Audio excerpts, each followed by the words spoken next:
After raising $800,000 to recover $1.8 million in devastation, the Wadena Otter Tail Committee is within a month of declaring its long-term recovery phase complete.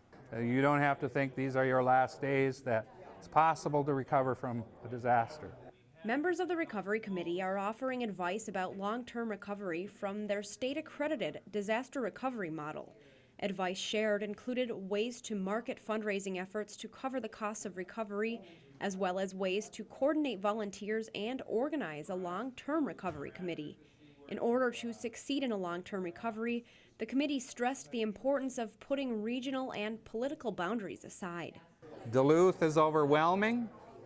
A little county or little town outside of Duluth, if you can work together and make it one, that's far better in recovery efforts and getting for fundraising, rather than competing for the dollars. Northland community leaders will begin forming a disaster recovery committee once FEMA assessments of government and property damages have been submitted to the state. We won't really know the goals of a committee like this until we know what the federal intervention is going to be able to be and the state intervention is going to be able to be.